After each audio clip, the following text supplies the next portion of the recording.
no one does what MLB is doing. So I've done some research. A G League, NBA, for NBA minor leagues, they don't get paid like this. They get paid way better. Their stipend is a lot higher too. They're like meal money and shit like that. Everything's higher. Minor league hockey, same thing. They get paid more and they get treated way, way better. I believe I saw like a graph or whatever. I think their daily like meal money or whatever, I heard is like $35-40 or something like that. Or is it 20? You know, like so. And then KBO. Okay, I know the KBO. Of course, I follow along still. KBO is make way less revenue, right? It's probably like a third or even like quarter of what MLB makes. MLB made $10.7 billion in revenue in 2019, year before COVID, right? Yep. KBO minor leaguers, over 20,000. They get paid over 20 grand a year, and they get paid year round, I believe. So what does that tell you? Like MLB is such a huge dinosaur, and they don't give a minor. I was getting paid $400 a paycheck. Yeah. And I was only getting paid that for 5 months out of the year. When I get stuck and extended, 2.5 months out of the year. Yeah. Like, my biggest thing, it's, I go back and forth on this all the time, where my biggest thing is empowering athletes. That's literally the thing I stand for. It's going to be, I'll stand for that until I die. But when it comes to this system, and they've been slowly dragging, so the draft used to be open-ended. Like you could get drafted in the 70th. I think Mike Piazza got drafted super late. Now it's 40, and then they continue to drop the draft picks. And the issue too is like they started to cut the amount of levels. And so the aspect, it's where does the issue start from? It's become clear to me, like my professional career wouldn't have even been an option if the true thing is if you start cutting certain levels down, where you can start paying the people in this opportunity. Like there's going to be cost to both. You might not have had the same opportunity to play. There's a lot of people out there who made the major leagues getting drafted super late, and you take away that opportunity. But the fact is, for the majority to get paid the way they might, where if you offer a $35,000 set salary for 6 months and do that process, it might incur somebody cutting out like, okay, there's no such thing as high A anymore. And then all of a sudden you just have rookie ball, or you just have low A, double A, triple A, or you just cut down levels. Because with the G League, that's the only minor league level they have. Yeah, that's the biggest thing. With the NFL, you have the practice squad, you have the CFL, you have certain things like that. There's very few minor league systems that actually occur. In baseball, there's hockey has the most extensive one. Yeah, they got the ECHL and the AHL underneath. Two levels, they have right? two. Yeah. But there's baseball has 6. Exactly. Yeah. And so you have like you have other sorts of leagues around professional hockey or like high level hockey. But when it comes to baseball, it's tough to have 6 levels of people that the rosters are the same size. So you have to take into account, you're paying like coaches, you're paying players, you're paying strength staff, all these different things. So I'm all about finding this middle ground, but my main thing, like devil's advocate kind of thing, is once we start kind of really achieving it, what gets cut out? Because I think that's going to be one of the biggest things. Yeah, no doubt. They'll find ways to keep the cost the same. Yeah. But here's a question for you, Eric, right? If someone would have told you how your pro career was going to go, before you went in, they would have said, okay, you're gonna play, you're gonna get stuck in extended, this is how much money you're gonna make, you're gonna this, that, and the other. Would you have chosen to invest 6 years of your life? No. I've said this in a podcast before. If I'd have known, like not even known, even when I had a doubt, but if I'd have known how minor leagues worked, I'd have been done after 2 years. I'm like, fuck that. Like, no, like, fuck. The only reason I kept on playing, to be brutally honest, because my second year I did really well. So second year, my first pro season, 2011, the year I made $2,500, I hit 350 in AZL, and I threw out a bunch of guys. So I was like, fuck, like I have a chance. Yeah. And then of course the years after I hit like fucking 200, not even, I shit the bed. But like that 1 year, you're like, dude, I can compete with these motherfuckers. So and you see them, I'm like, man, I'm pretty good. Like you trust in your abilities, and you kept on doing it. At the last couple of years, I'm just like holding on a string. I'm like, hey, like I hold this on, or like I'm done. So and I kept on doing it just because what the fuck else am I gonna do? I got drafted as a junior, so now I have to go back to school. Yeah. And then I hate school, so I was like, fuck that. Like I didn't know what I wanted to do. So this is like the only thing. And a lot of pro guys actually do. I'm sure you've seen a lot of them. They just hold on to this string they have. They continue playing, whether it's indie ball or whatever, for many, many years. Yeah. Just because, like, I mean, they don't. And I'm not saying that in a bad way, but they don't have any other thing to do other than they just breathe and love baseball. Yeah. And they want to, even if there's like a 0.00001% chance, they're going to fucking do it. You know what I'm saying? Yeah. Which I do respect as a guy that's been through 6 years in the fucking shithole. Like, I respect the guys that are like 32, my age, you know, played Pro Bowl for like 10 years, and that are still like trying to play. And I respect those guys. Yeah. But it's very, very tough to actually go through it yourself because the fucking pay is dog shit. Yeah. You know? So that's what I wonder, kind of your point, Tosh, is if you're going to cut out levels of the minor leagues, do you not end up saving some of the guys that are going to hold on for 6 or 7 years, 10 years, thinking that they might have a chance and go through? Like, you get out, let's say you get out when you're a Pro Bowl, you play for 2 years, right? What were you when you went in? 22? Were you 20? I was 21, 20. 21, something like that? 21, yeah. When you signed? So let's say you play those 2 years and you're done, you're 23. Yeah. Life looks a lot different as a 23-year-old. You have a lot more time to go build yourself into another career or whatever, right? Yep. But if you get out at 30 after hanging on for 10 years, making $2,500 a year, like, now you're 30, you're 10 years behind the competition, 8 years behind the competition in the workplace coming out of school. So if minor leagues get shaved back a little bit, do you save some of those guys and actually, like, from a life perspective, obviously you want them to chase their career and have the chance for that, but from a life perspective, do you almost save some of those guys from that trap? No, you absolutely do, and that's the biggest thing. When, I mean, we all had to make certain transitions. I had to go back and get my master's. I had to, like, work full time while getting my master's to kind of catch up. And it's still one of those things where, you know, people to actually, it's a hard truth when you're trying to solve this problem, where the competition trap falls in, and it's like, all right, you have 6 different levels, which in total makes however many, maybe you're operating at 150 to 170 maybe players in your system that maybe you're just operating.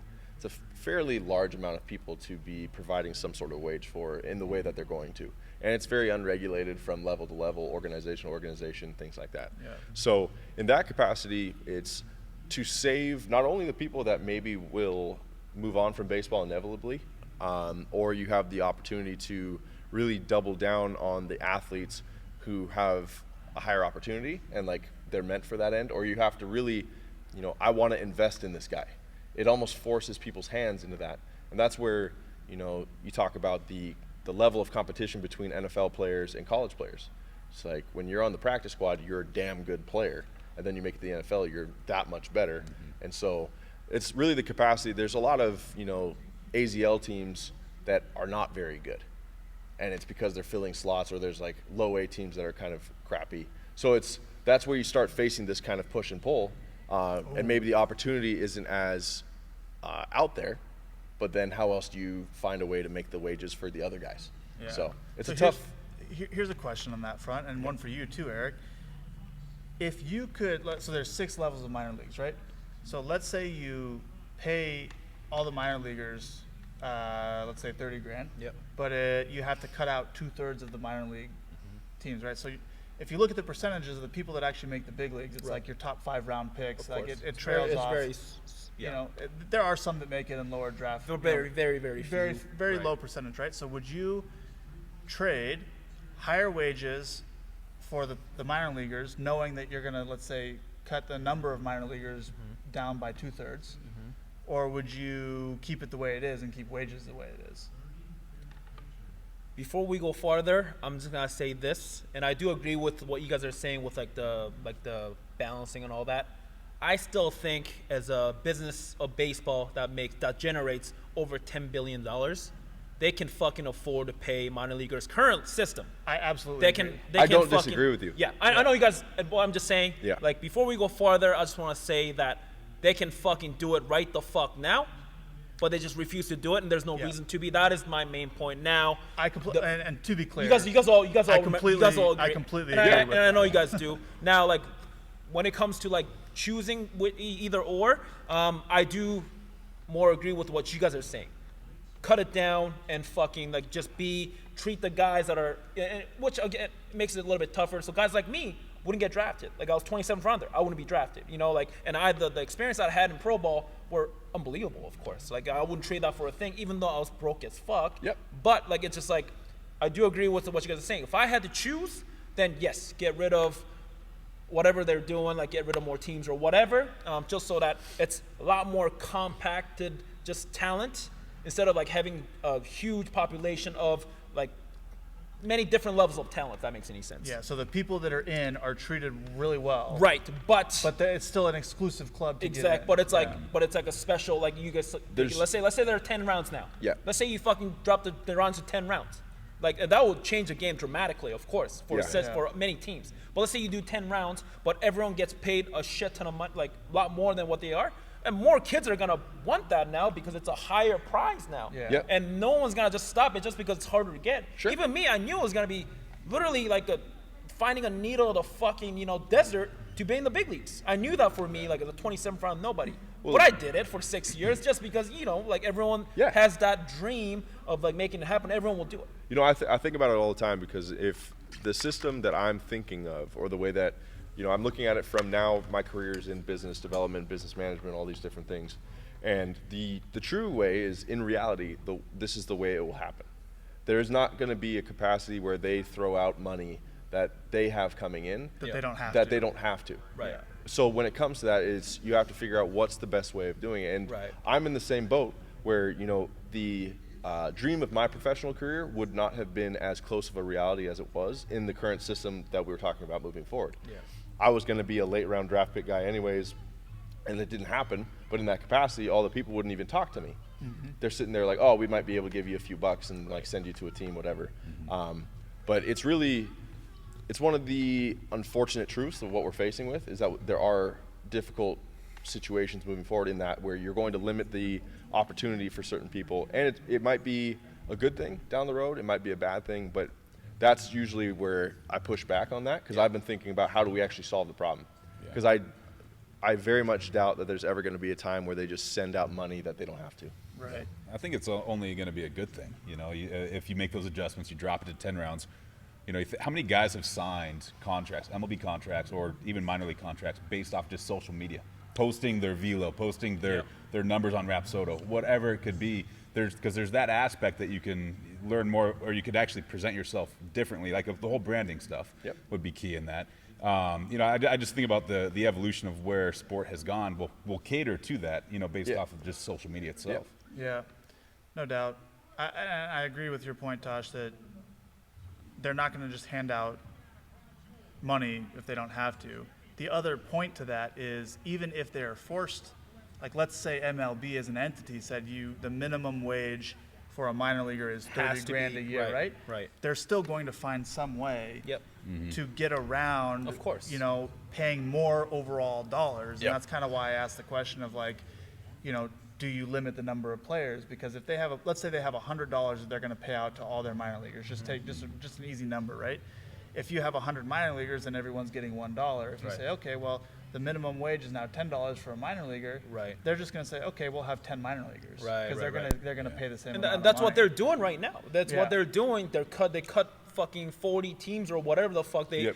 And I remember I tweeted like the calculations, like 1,300 minor leaguers lost their jobs or whatever. The jobs that existed, they're all gone, right? But at the end of the fucking day, this could be changed today. Yes. And if the owners are so fucking cheap, that it will be totally fine.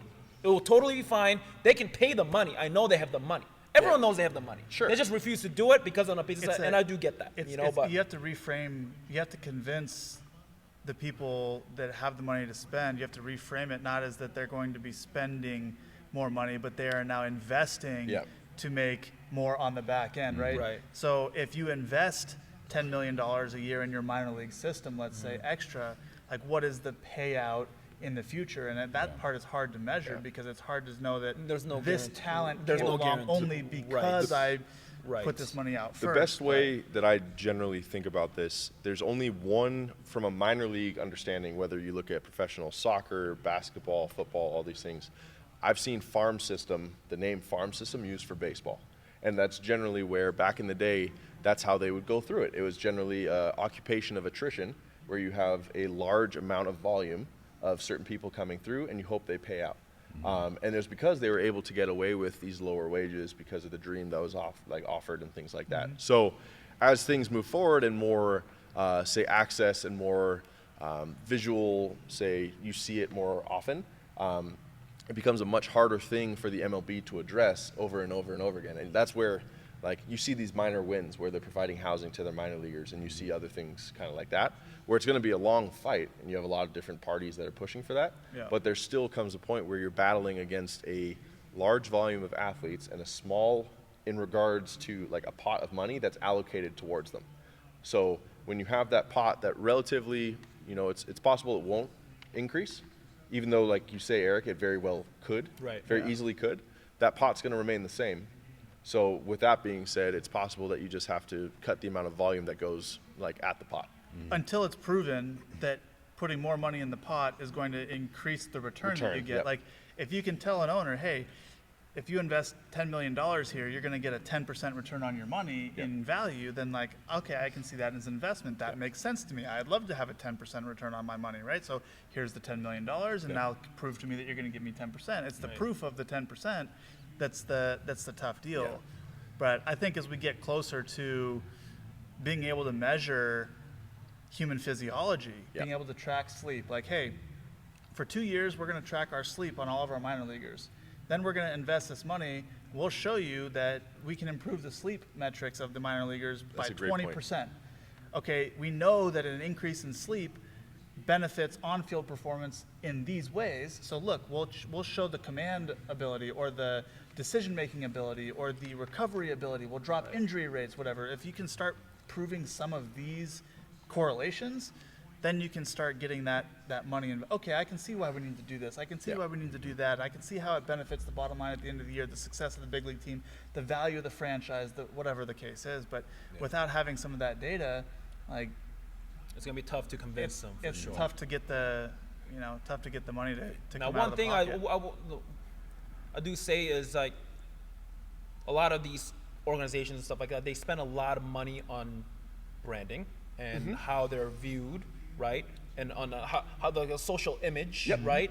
And so, and that's, I think, the power of media that can help from people and organizations that, and then biggest problem is that minor leaguers don't have a union or anything like that, so they just have to take whatever they're taking. MLBPA don't represent them, right? So it's a very tough road, but it's like, the only way I see this possibly happening without making the changes of cutting the pot or whatever and just owners paying more is probably just pressuring them with media, like, hey, needs to change, and and they've been doing that, and they haven't changed. This is the thing but where that might, you know. I mean, Trevor makes a great point when it comes to actually being able to track and provide the data. That's basically the only way you actually move these things forward, because you bring up how often they do marketing, branding, you know, the whole make it major thing. They have the ability right now to gauge how well that campaign is going. Yep. They have the ability to see how much money went into it and how much money came back. Right. Yep. They don't have the ability to do that really well with an athlete. That's the only reason they do the advertising. That's the only reason they do that, is because it's the best way to do it. And so when you start finding these ways to track, correlate, and actually provide data that's outside of, this whole campaign has been extremely successful just off of sentimental value. That's basically all it stands on. You know, these guys are working really hard, they have dreams, they have families, they don't want to live in poverty. That's all sentimental value. But when it comes to actual data that business decision makers will look at and be like, hey, we can increase the percentage of our like the performance of our athletes by 30% if we do these three things, they'll do that. It's the same thing in marketing. If I make this decision, it'll increase my viewership 50%. You know for damn sure that a guy who can make the decisions of that is going to make it. So I think that's definitely where the future comes, and you just have to find the right people to actually invest in that situation, do the work behind the scenes to actually find the correlations, and then move forward from there.